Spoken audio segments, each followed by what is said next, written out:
Be your own boss, set your own hours, work from anywhere. This is the siren song of the gig economy, and for millions, especially Gen Z, it sounds like the ultimate career cheat code. It's the promise of escaping the 9-to-5 grind, a world where your income is tied directly to your hustle. On the surface, it's a revolution of freedom, a digital-first lifestyle where you hold the reins. But what if that freedom is an illusion? What if the flexibility you're sold is a beautifully designed cage? Welcome to the gig economy trap.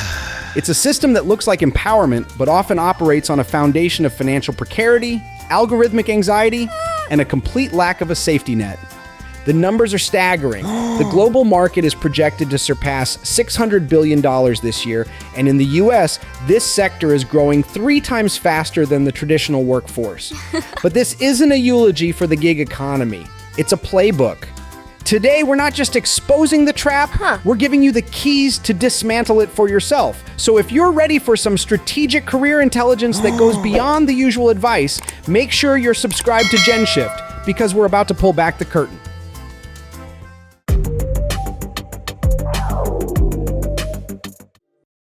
1. The allure of the gig, freedom, or a fancy cage. To understand the trap, you first have to appreciate the brilliance of its bait. The gig economy isn't just growing, it's exploding into a dominant force in the global labor market. We're talking about a market valued at over $556 billion in 2024, with some projections putting it past $600 billion in 2025. In the United States alone, there are over 70 million freelancers, and by 2027, it's projected that they will make up more than half of the entire American workforce. This isn't a niche, it's a seismic shift in how we work, fundamentally altering the economic landscape. At the epicenter of this transformation is Gen Z. Globally, over 60% of gig workers are under the age of 35. In the US, 37% of all gig workers belong to this generation, making them a dominant demographic. Why?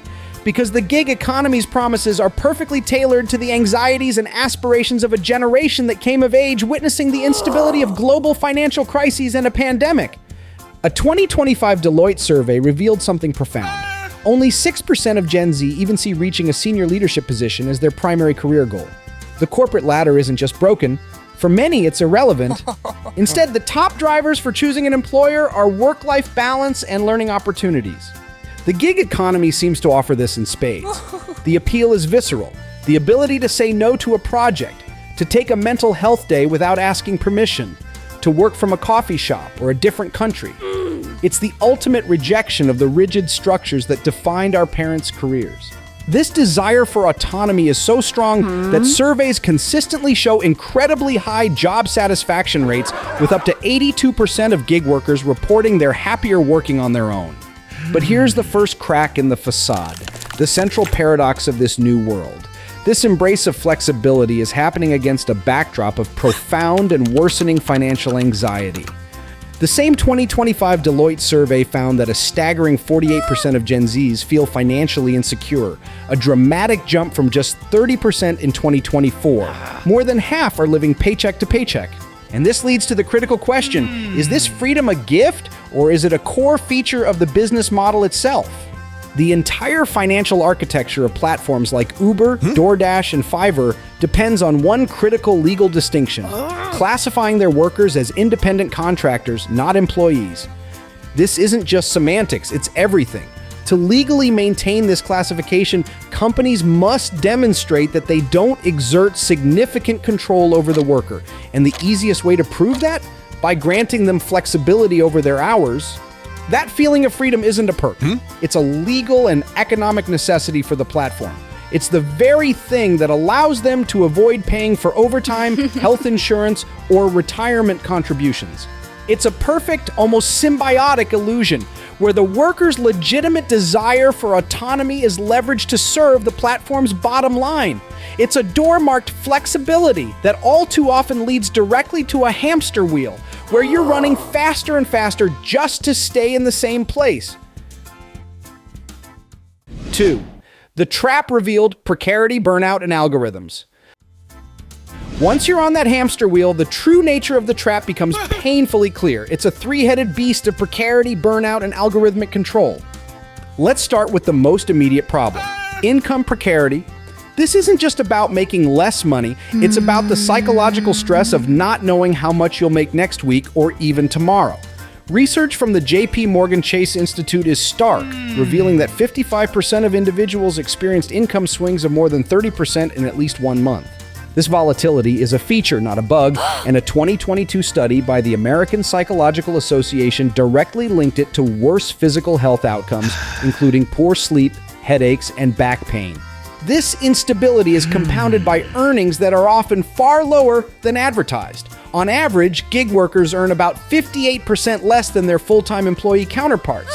A May 2025 report from Human Rights Watch documented a median wage of just $5.12 per hour for some platform workers after deducting expenses, nearly 30% below the federal minimum wage. Then there's the benefit deficit, a vast chasm where the social safety net should be. Over half, 54% of all gig workers lack access to any employer-provided benefits. No health insurance, no paid sick days, no retirement plan. This has created a quiet healthcare crisis with an estimated 50 million independent workers in the U.S. lacking consistent access to medical care. Retirement security is another casualty. A 2020 Pew survey found that 30% of gig workers had put money away for retirement only occasionally or never in the preceding year. The platform's balance sheet is strengthened in direct proportion to the erosion of the workers' long-term financial security. This brings us to the hidden costs that turn a decent-looking hourly rate into a financial mirage. As an independent contractor, you are a business of one and you pay taxes like one.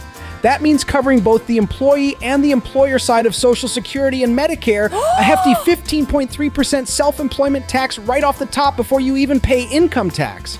For a delivery driver, that's just the beginning. You pay for gas, insurance, oil changes, new tires, and the constant depreciation of your vehicle. An animated infographic would show a $100 fare instantly shrinking. First, the platform takes its cut, often 25% or more. Then vehicle expenses might eat another 25%.